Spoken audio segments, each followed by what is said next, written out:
देश भर में ईद उल अजहा का त्यौहार बड़े धूमधाम से मनाया गया। जनपद मुरादाबाद की नगर पंचायत अगवानपुर में भी ईद उल अजहा की धूम रही।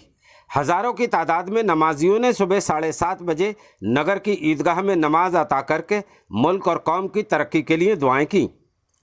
हजरत आज़म अल्लाह नबी जिन्ना से यह कुर्बानियों का दौर चला है, लेकिन ख़ास तौर से हज़रत इब्राहीम खलीलुल्लाह ने अपने बेटे इस्माइल की कुर्बानी दी थी, जो कि अल्लाह की ओर से उनका एक इम्तहान था।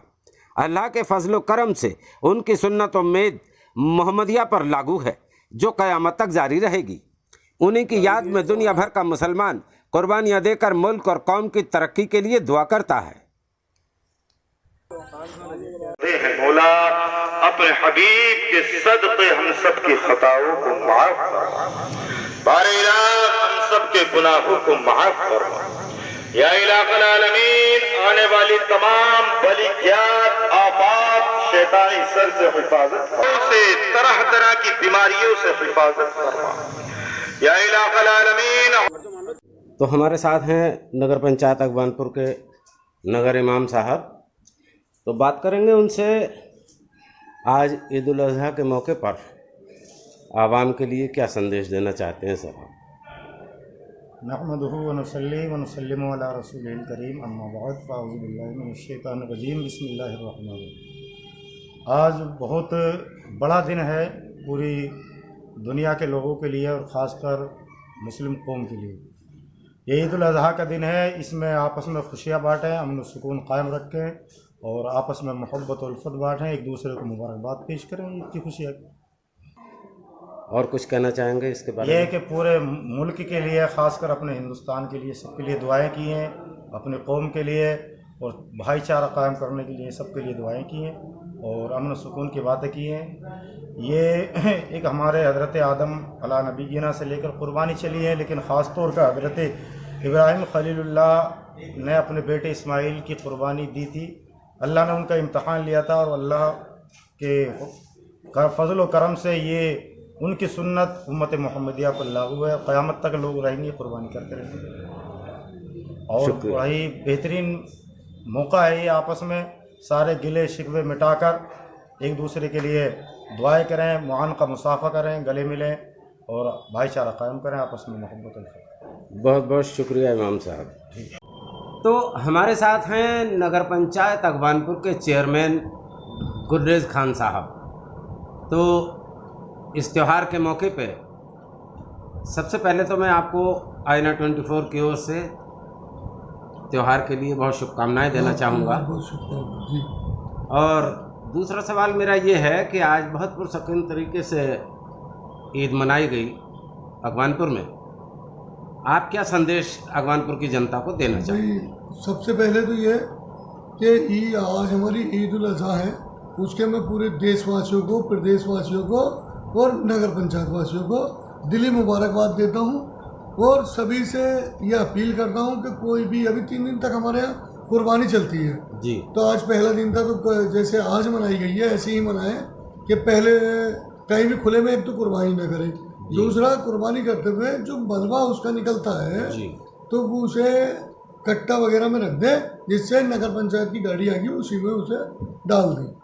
और जैसे गलियों में नगर पंचायत की गाड़ी नहीं पहुंच पाती है, वहाँ के लिए हमने ठेले हैं, छोटे छोटे टेम्पू हैं, वो जाएंगे अपने उसमें से कट्टे में से उठा के रख लेंगे।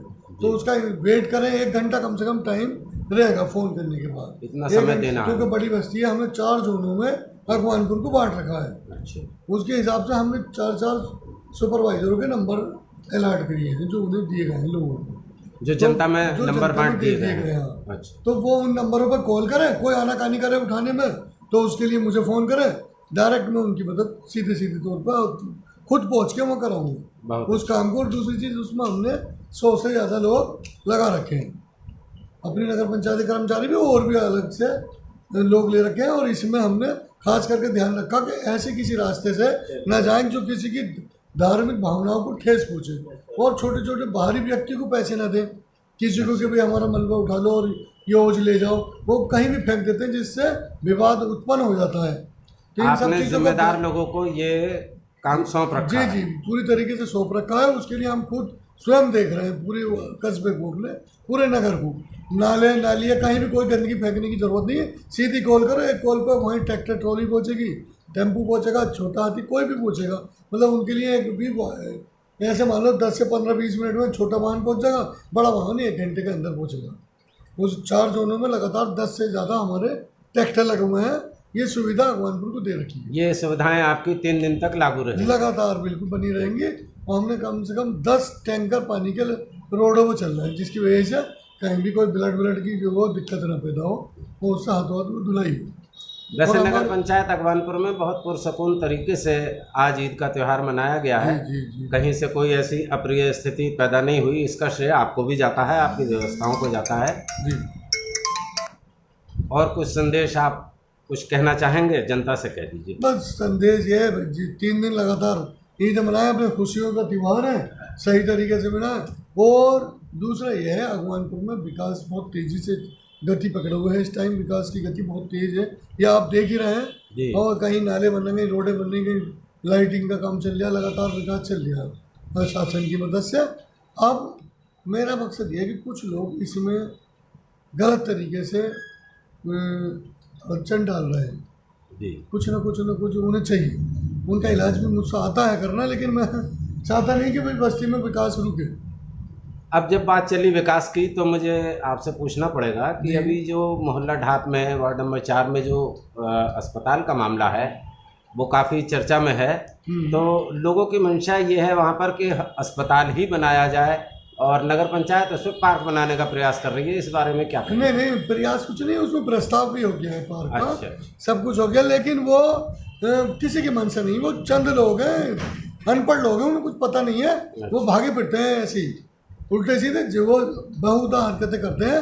उनका कोई मोल नहीं है, उन्होंने अपनी उसमें कुछ नहीं करा। इसमें क्या करेंगे वो लोग? वो घटिया तरीके के लोग, उन्हें कुछ पता तो है नहीं। अस्पताल में देख रहे हैं, वो वहाँ अस्पताल जा रहा था, यहाँ से 1 किलोमीटर दूर, जब तो उन्होंने कुछ देखा नहीं, उन्होंने कुछ नहीं करा। इसलिए मेरा मकसद ये कहने का आपसे कि वो अस्पताल 50 साल पहले, 40 साल पहले हमारी पिताजी के टाइम में बना था। वो जब वो सन 1982 में प्रधान बने थे, उसी टाइम उन्होंने ही बनवाया था। वो 40 से 45 साल हो गए, उस पीरियड में बनाया था। वो 20 साल से जर्जर हालत में, उन्हें कोई तमीज़ ही नहीं है जो लोग पैरवी कर रहे हैं।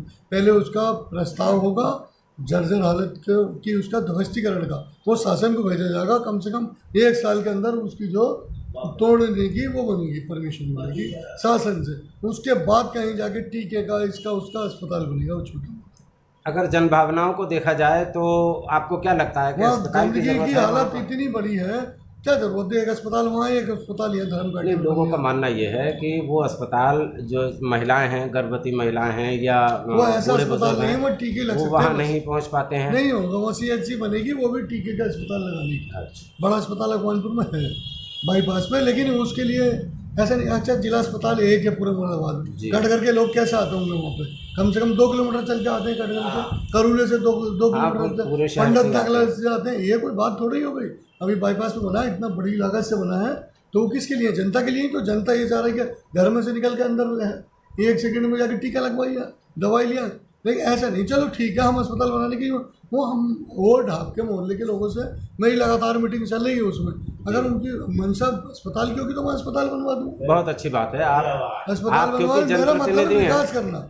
आप जनप्रतिनिधि हैं और यहाँ के मुखिया हैं। मेरा मकसद किसी को चैलेंज करना नहीं है। जन भावनाओं से जो है गलत तरीके से घूम रहे हैं, क्या फायदा होगा? मैं जब गलत कदम उठाऊंगा तो उन्हें दिक्कत पैदा हो जाएगी।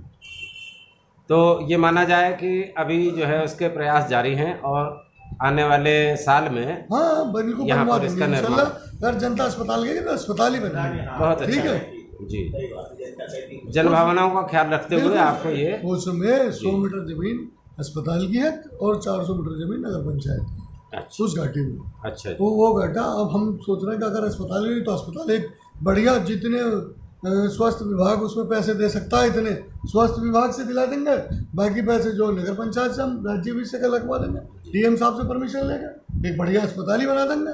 अगर लोगों की मंशा यही रहेगी तो बिल्कुल बड़ी अच्छी बात है। लेकिन विकास में एक उनको बाधा नहीं डालनी चाहिए। वो 2 साल के लिए कोई भी अगर एक चीज़ तैयार है उसे बनने दिया जाए, वो उसमें बाधा डालोगे तो उसमें उनके लिए भी दिक्कत खड़ी होगी। नहीं, वो जन भावना का ध्यान रखते हुए खैर आप भी काम करेंगे और जो भी निर्णय हो वो जनता के हक में हो।